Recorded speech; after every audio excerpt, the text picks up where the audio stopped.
for the Parasha class. And so I will get started. This week's Parsha is the first Parsha in the book of Shemot, the book of Shemot, starting the second book of the Torah. So it's new, fresh book of the Torah, and the topic of the Parsha is the slavery, how the slavery starts, and the decrees of Pharaoh against Bnei Yisrael, about the birth of Moshe and how he's raised, and how he is sent by Hashem, chosen by Hashem, to become the Redeemer and to take us out of exile. And the beginning of the conversation between God and Moshe, trying to convince Moshe to accept the job to be the Redeemer. So that is the topic of the Parsha. And there are a number of interesting points that I wanted to share from the Rebbe's commentary on the Parsha. And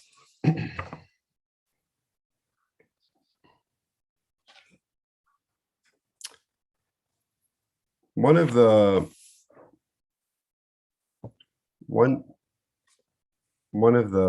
ideas that wanted to focus on was Moshe Rabbeinu, after he grows up, he goes to see how everyone's doing, goes to visit his brethren, and we read about how he comes one day and sees an Egyptian who is beating a Hebrew, and he kills the Egyptian.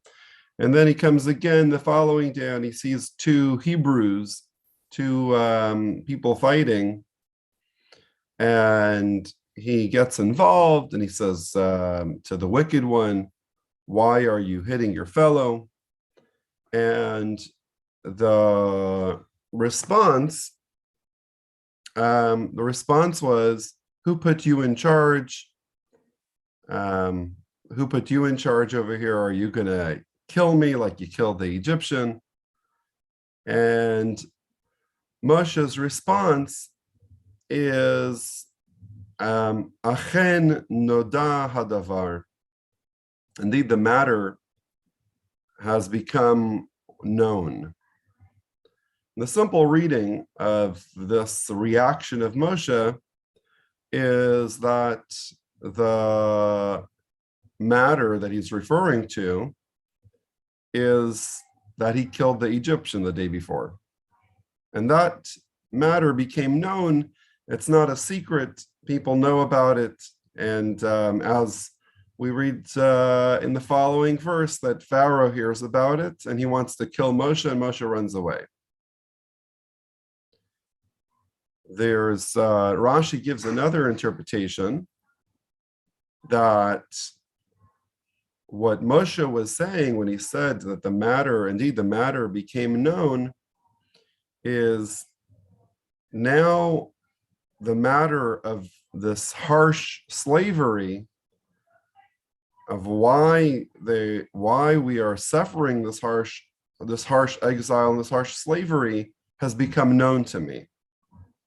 When I see that this is the way that we're behaving towards each other, and speaking lashon hara, speaking badly about each other, this what Moshe was referring to when he says that the matter has become known. So the matter of the exile and the suffering in the exile has become known, why we are experiencing and why we are not why we're deserving of this exile and haven't been redeemed. So this is a comment from Rashi, from the Medrash, and the Rebbe says that this, he asks a question about this explanation. The Rebbe asks, the matter of Lashon Hara, that's why we're deserving to be in exile? What is that? What does that mean? We know that in Egypt, many of the Bnei Yisrael, many of the children of Israel, of the Jewish people, had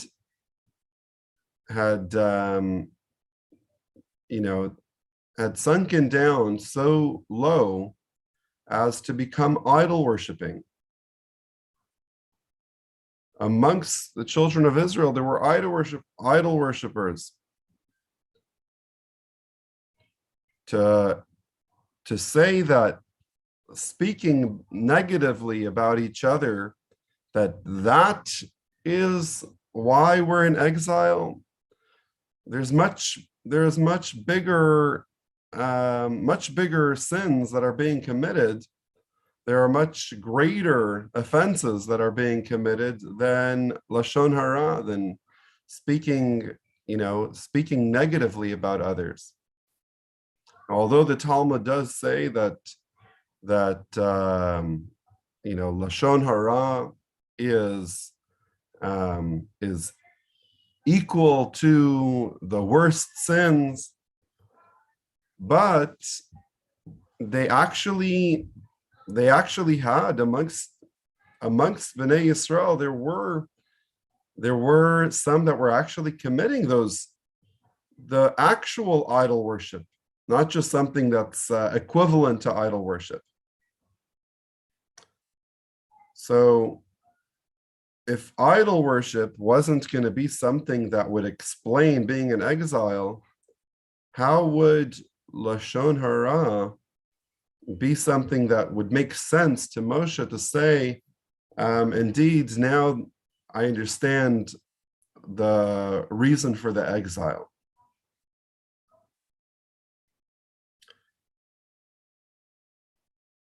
Question makes sense. Good question. So the Rebbe explains that all of the other sins that Jewish people were involved with were not something that was going to stop the exodus from Egypt. Why?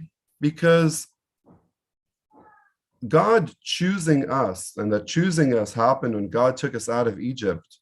Real choosing is to have a pure choice, is when the things that are being chosen, the differences among those things that you're choosing from don't necessitate that you make the choice that you made. If there is something that's better about one of the things that you're choosing from over the others, then it's not really pure choice that is being done. It's just coming to a conclusion about which one's the best. If somebody is offered, for example, a choice of two cars, one of the cars is brand new and works very well, and the other one is an old broken car that doesn't work. you wouldn't say that you had a choice and you decided to choose, or you selected you selected the one that works. It's not really called choosing. It's just called making a obvious pick of the one that's the logical option, but not really a choice. A choice, or a real choice, is when there are two options and they're mostly equal. They're different, but they're equal. Each one has its pros and cons, but there's nothing that compels the one who's choosing to make one choice over the other. And then it can really be called a real choice.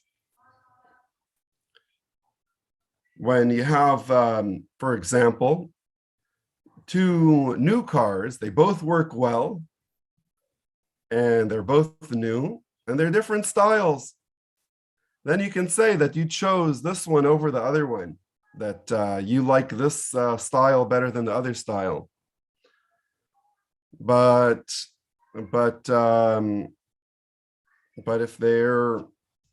if there's something obviously better about one over the other, then that's not a real choice. So when Hashem chose us, like we say, Kivanu v'charta mikol ha'amim, that Hashem chose us from all nations,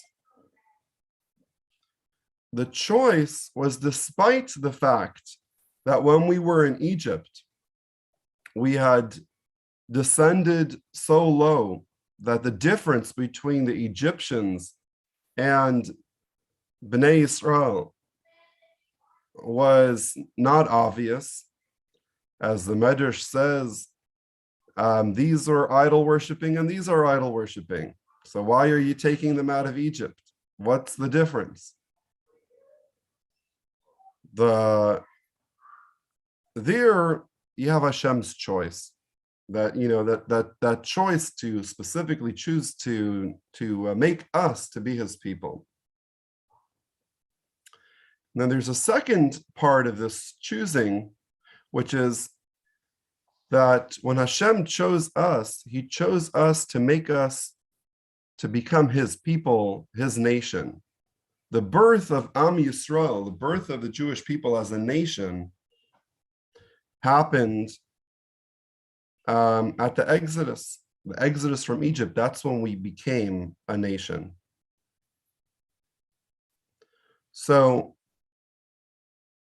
when Yaakov came down to Egypt, it says he came down as 70 people. We came down as 70 individuals. Every individual being something, separate and treated as an individual. When we left Egypt, that was the birth of the people. We left as a nation, not as a group of 600,000 individuals, but as Am Yisrael, as a nation, as a people. In order to leave Egypt, the Rebbe says, what was necessary was that we become a people. And to become one people, to get that status as being one nation and one people, we had to have unity amongst ourselves. Unity was especially important because it was a requirement in order to become a nation and in order to become a people. Even if we were great and we were all doing good things, if we are not getting along with each other, then you can't become a nation when you don't get along with each other. If you're already a nation, like today, as we are already a nation, then within the people you can have arguments, you can have fights, but you're already established as one people. But if you're going to become a nation, in order to become a nation, at least at the point where you're going to start, there needs to be harmony and unity. So when Moshe Rabbeinu comments and he says, I see and I understand why we are still in exile, it's specifically because of Lashon Hara. Idol worship, not a problem. Idol worship or any other sin, as bad as the sin is, as long as we are getting to, as long as we are united, Hashem is choosing us, despite our flaws. And that doesn't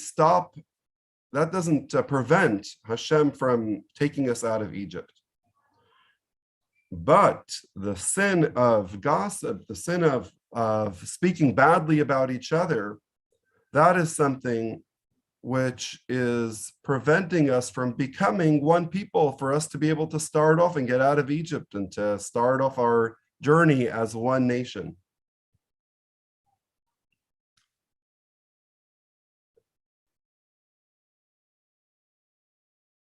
The Rebbe further explains that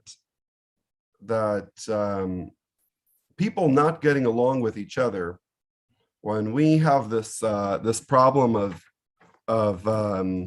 Lashon Hara, or the problem of people that are not united, it stems from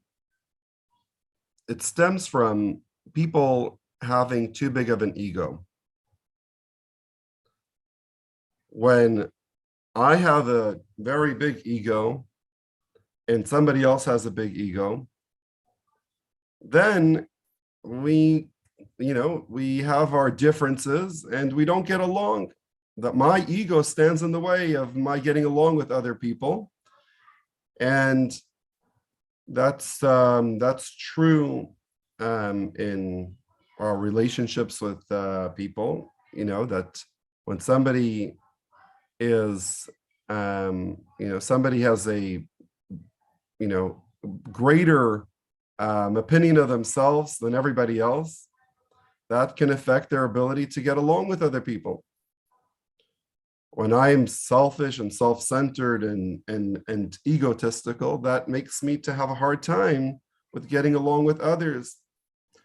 So the principle, the idea of Lashon Hara, it's not getting along with others, speaking badly about others, stems from having too much pride, too much ego. The slavery in Egypt is a preparation and a tool to help us to become humble and to be ready to become united, to become people that are united and get along well with each other, and also a people that is ready for a relationship with God. So the slavery, Moshe Rabbeinu, when he is talking about, now I understand why we are suffering and why we're being treated so badly in exile, Moshe Rabbeinu, in other words, is saying, I understand the problem of us having too much of an ego, the problem of Lashon Hara, and how slavery is intended to make us to be more humble and to make us to be able to get to the point where we can become ready for being redeemed from Egypt.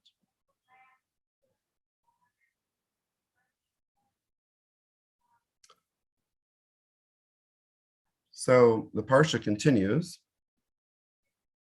Moshe, well, we didn't start from the beginning, but after Moshe Rabbeinu, he has to run away from Egypt. Moshe runs to Midian. And in Midian, he meets his father-in-law Yisro, and he gets married, and he has the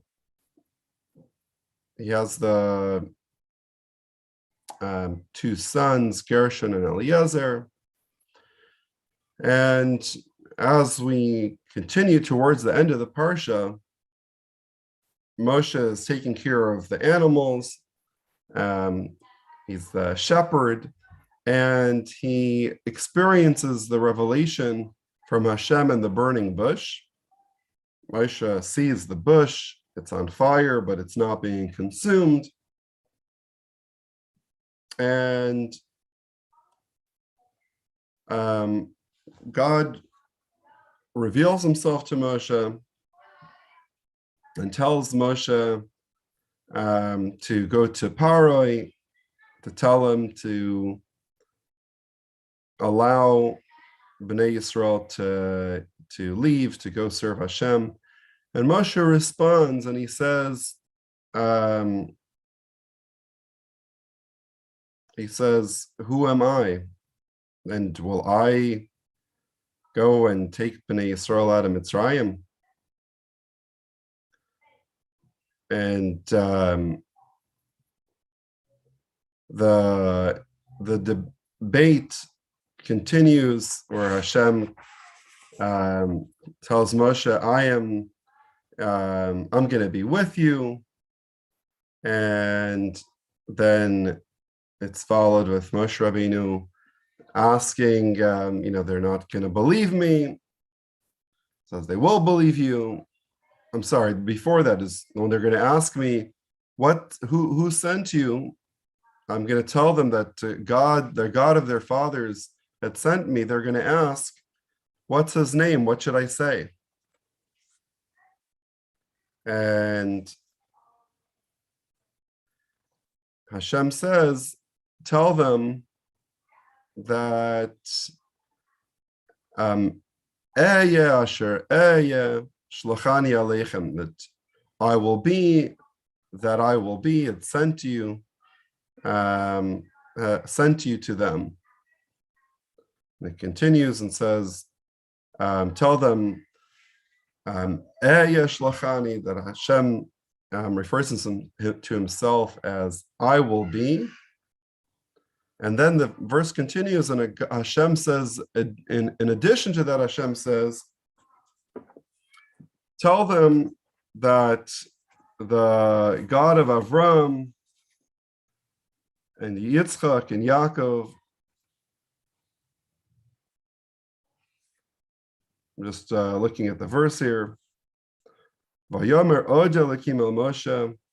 Hashem says again to Moshe, so shall you say to Bnei Yisrael, Hashem, the God of their fathers, the God of Avram, the God of Yitzchak, and the God of Yaakov, sent me to you.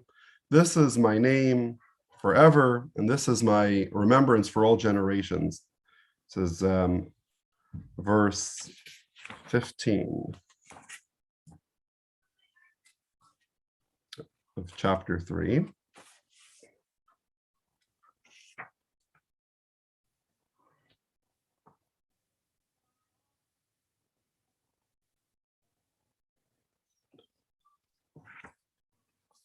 So the Rebbe again comments about this episode here. What is Moshe asking when he says, when they ask me for your name, what should I tell them? What's the question here? What is Moshe Rabbeinu asking? Moshe was asking, when they ask me what is his name, is the name represents the way that God conducts himself. A name could be a name that represents God's power, God's kindness. So what should I tell them when they ask me, what's his name? In other words, their question is not, identify who you're talking about when you say God, but their question will be, who is this God that has mercy on us now? Where was he all along? Who is this God that's allowing us to suffer? What's his name? How can we make sense of this?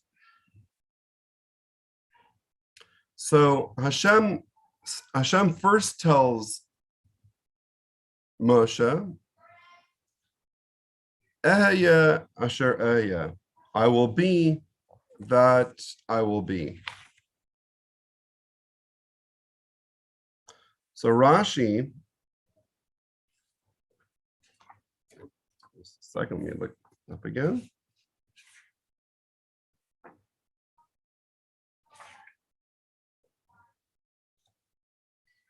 So Rashi comments on this name of God in verse 14. I will be that I will be. Rashi comments, I will be with them in this tzara, in this time of trouble. Asher aya imam b'shibut sha'ar malchias, and I will be with them in future troubles.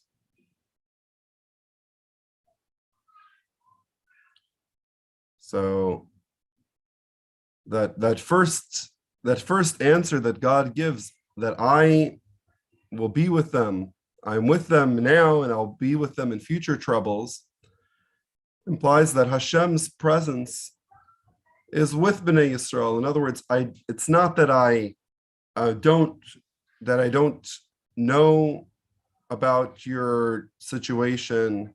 It's not that I don't care about your situation, but rather I'm with you.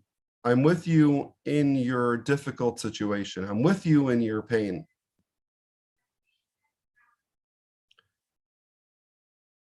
And this was also hinted in Hashem revealing himself in the thorn bush, where the thorn bush specifically, because that represents a place of discomfort, and Hashem says, I am with them in their discomfort, I'm with them in their pain. So when they ask, what's his name? The response is, Hashem is with you and feels your pain.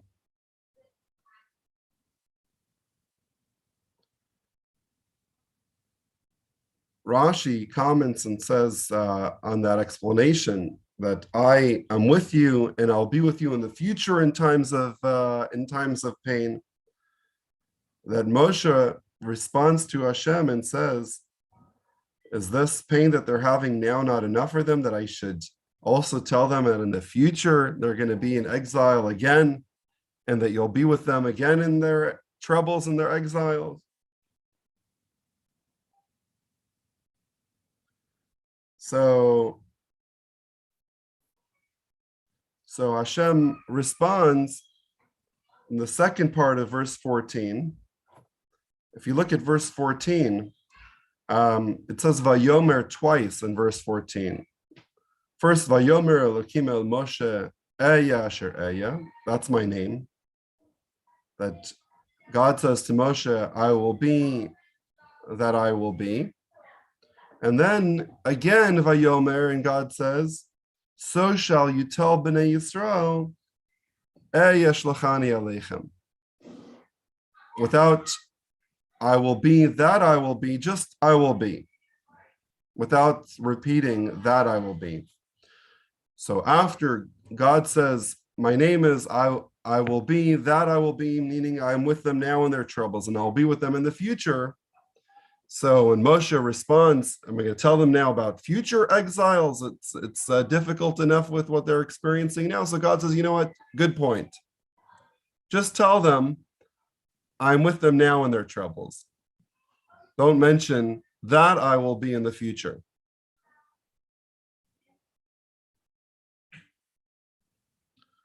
But then what's verse 15? Verse 15 starts again, Vayomer, and God speaks. And God says again, Od, and he says, so shall you speak to Bnei Yisrael. Tell them, the God of your fathers, the God of Avram, the God of Yitzchak, and the God of Yaakov sent me to you.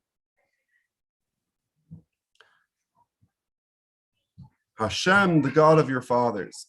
So in verse 15, Hashem is using the name Yud Ke Vav Ke, the four-letter name of Hashem, which we don't pronounce. And Hashem is introducing himself with another name. His name Hashem, Yud Ke Vav Ke. Hashem, the God of your fathers, the God of Avram, the God of Yitzchak, and the God of Yaakov. So what's going on here with the second introduction?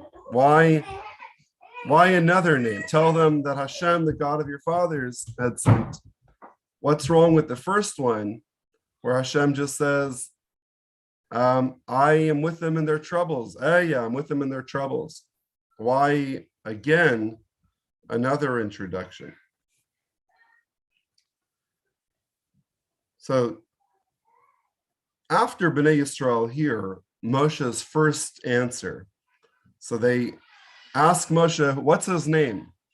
So Moshe said, you know what his name is? He's with you in your troubles. What's his name? Meaning, what kind of God is this that just lets us suffer? The response is, God is not just letting you suffer by yourself in exile. God is with you.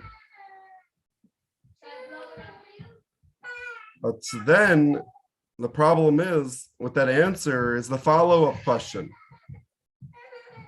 The follow-up question is, if God is with us and God notices us, he feels our suffering, he feels our pain, then why doesn't he do anything about it? Why hasn't he taken us out of here? Why did he allow this to happen to begin with? Okay, God is going to take us out now, but why did God allow this slavery and this pain to happen to, in the first place?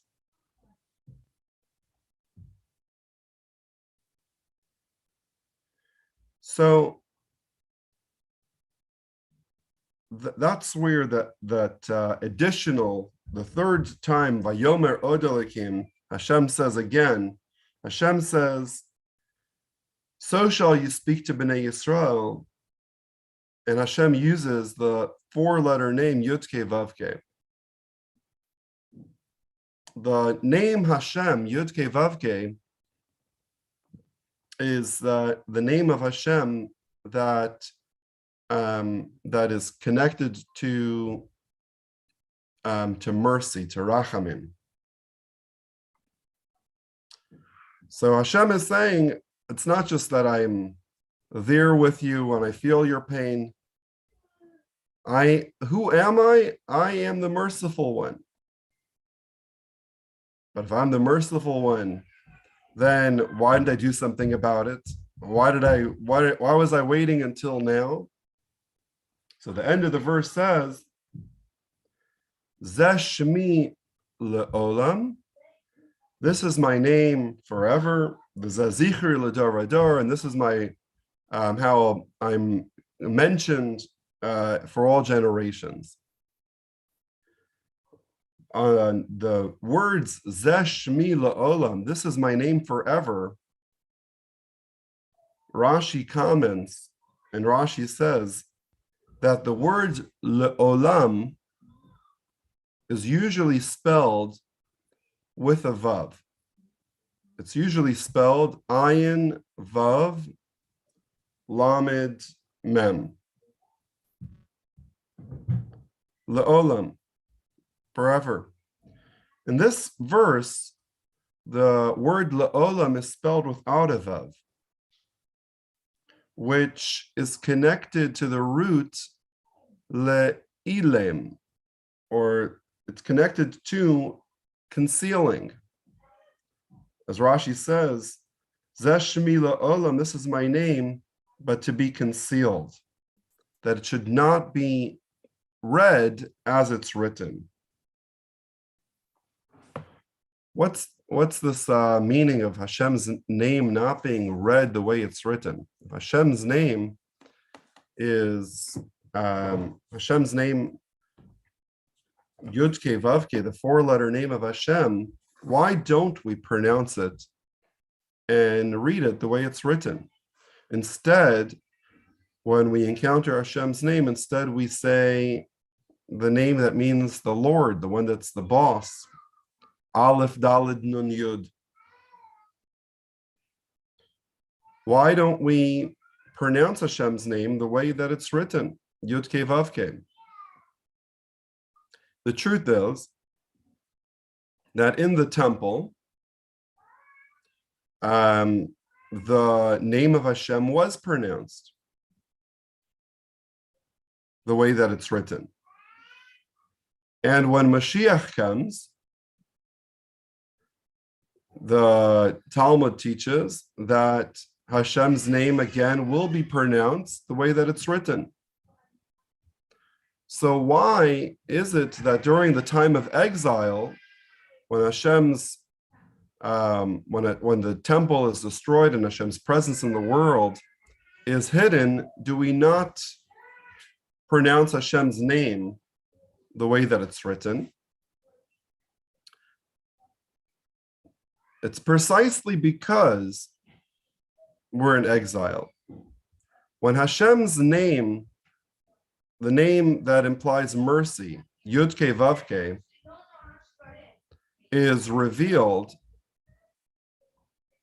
then we're not in exile. When Hashem's name, Yud Kei Vav Kei, Hashem's attribute of kindness is at the forefront, Hashem's attribute of mercy is at the forefront, then that results in our exodus, our redemption. Hashem is showing his mercy and he takes us out of exile. What Hashem's name not being pronounced as it is written represents that Hashem's mercy, although it's there, is hidden by judgment and by severity.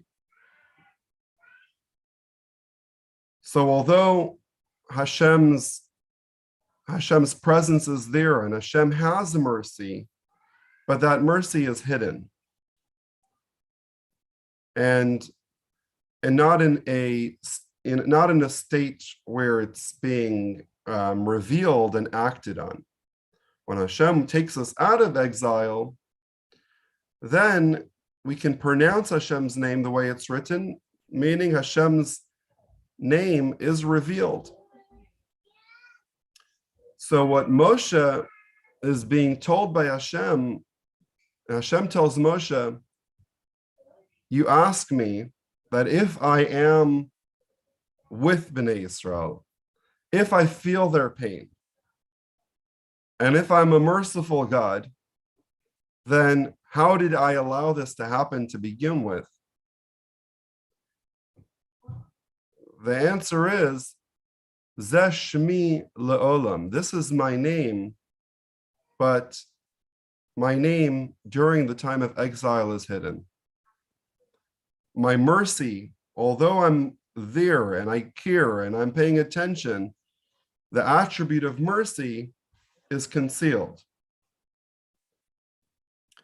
And that explains how Hashem, although Hashem cares about the pain, and Hashem is with us in our exile, and Hashem, empathizes with us and is in exile, so to speak, the gullus of the Shechina, the exile of the Shechina, Hashem's presence in exile. And Hashem does have the attribute of mercy, but during the time of exile, it's hidden. So this is what Moshe Rabbeinu is coming and sharing with Bnei Yisrael. And the good news is that as we are very close to the time of the coming of Mashiach, when Hashem's name will be read the way that it's written, when this the conduct that we'll be experiencing from Hashem will be open, revealed mercy, then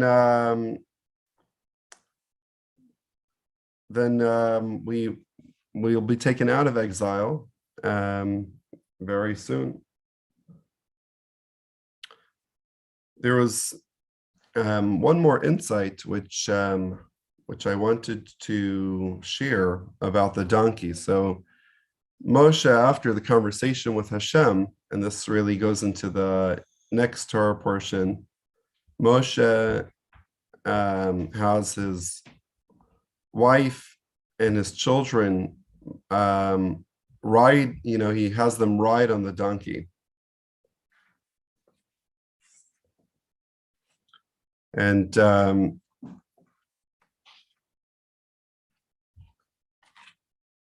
just a moment.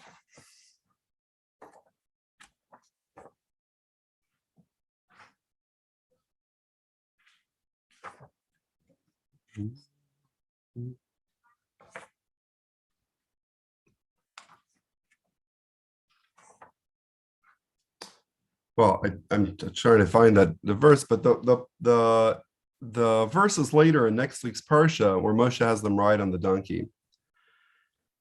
The donkey, Rashi comments about the donkey and says that this donkey was a donkey that was used by Avraham Avinu,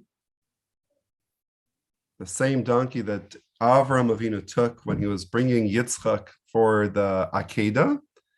And this is the same donkey which would be used in the future by Mashiach.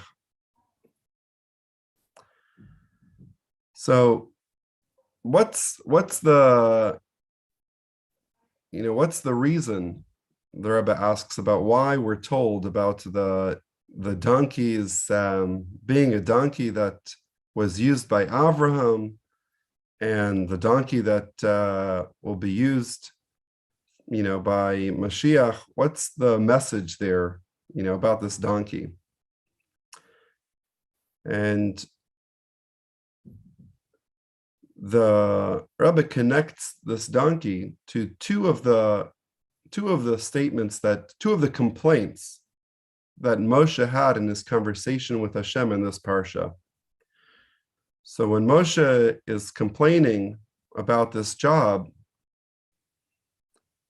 he says, please, send somebody else. He says, I'm just gonna look at the words, just give me a second.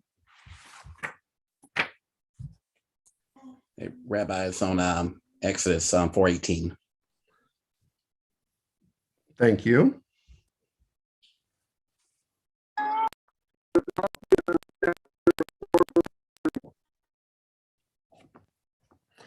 So very good. So here, just a second.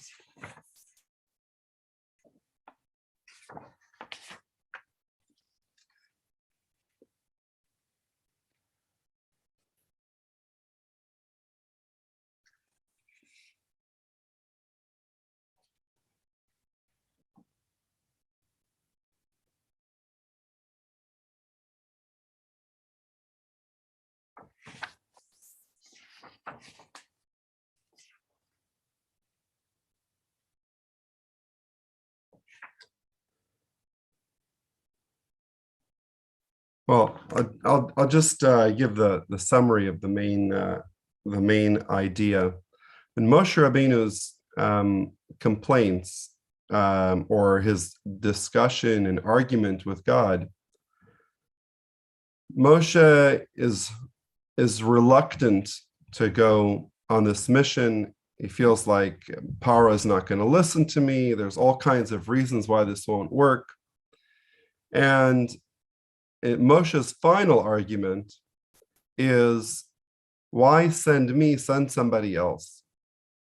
Shlachna biyad tishlach, please send somebody else. And as our commentators explain, that what Moshe Rabbeinu was saying was, why send me to take them out of exile when this is not going to be the full, complete redemption? Eventually, you're going to send Mashiach, and that will be the final redemption. So why don't please send somebody else? Don't send me. Send Mashiach, who's going to finish the job. Why send me? I'm only going to get the job started, but I'm not going to be the one to get it done. So to respond to these two general ideas that Moshe Rabbeinu was reluctant to go, Moshe is taking a donkey. What's special about this donkey? This is a donkey that Avraham used and the donkey that Mashiach will use. When Avraham was told by Hashem that he should go offer his son Yitzchak as an offering to Hashem, Avraham didn't hesitate. Avraham immediately took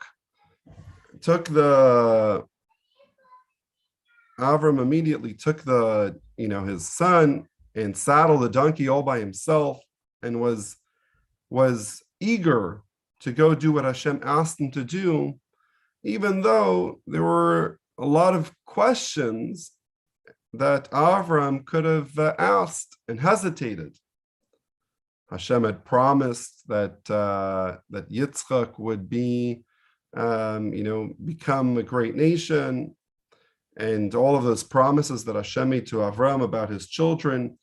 And if he was to take Yitzchak and sacrifice him, what would be of all of those promises?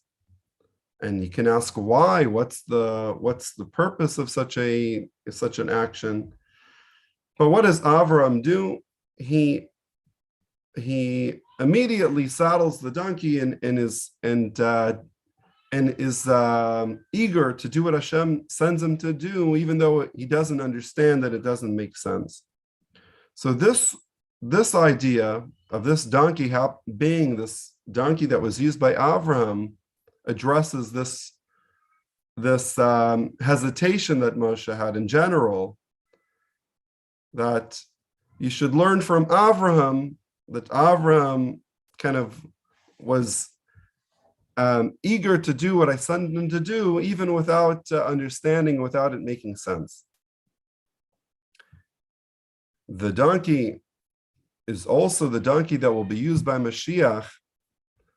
This symbolizes to Moshe Rabbeinu that Mashiach's job of being the final redeemer, that process starts with you. Moshe's complaint, or his final complaint, was, send Mashiach instead of sending me. What's the point in sending me? If this is not going to be the final redemption, what Hashem is hinting to Moshe Rabbeinu by having the same donkey that Moshe is using be the donkey that Mashiach will use, is that you're starting a process which will be finished by Mashiach. So it's not something that's separate from what Mashiach is going to do, but actually what you're doing is part of that process. So when I'm sending you, I am sending Mashiach. I'm starting off the process that will be finished by Mashiach.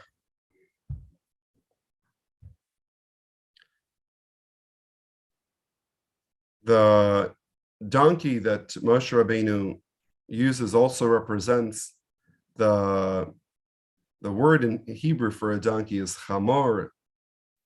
In Hebrew, the word chamor is related to the word chumriyut, or the materialistic, the materialistic part of the world. And the process of refining the world started with Avraham. Avram, using this donkey, was to start the process of refining the world, refining the chamor, refining the material world that started with Avraham. It continued with Moshe, and then the final, the finishing the process of refining the world and refining the materialistic nature of the world is done with the donkey of Mashiach, completing the job. And the Rebbe points out that although they all use the same donkey, Avraham, Moshe, and Mashiach, they use it differently.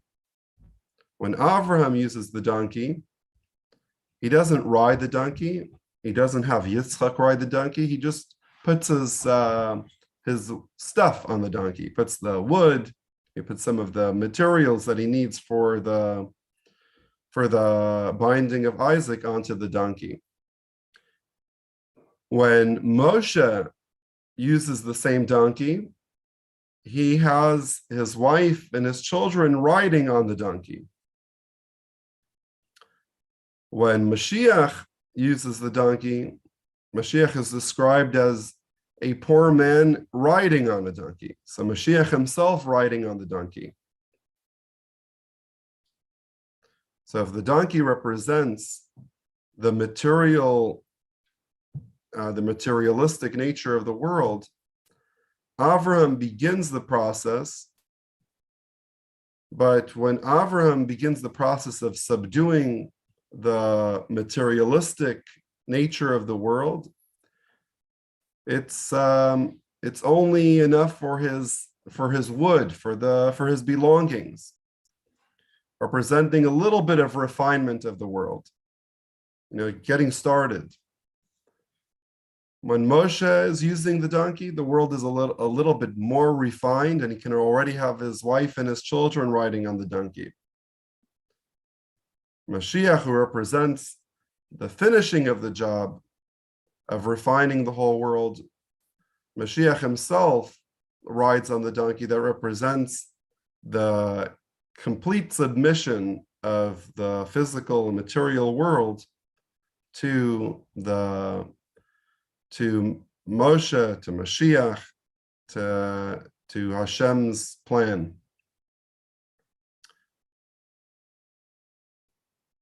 So we'll leave it at that for today, and have a good night and a good evening. Thank you. Thank you, Rabbi. Thank you, Rabbi. You're very welcome.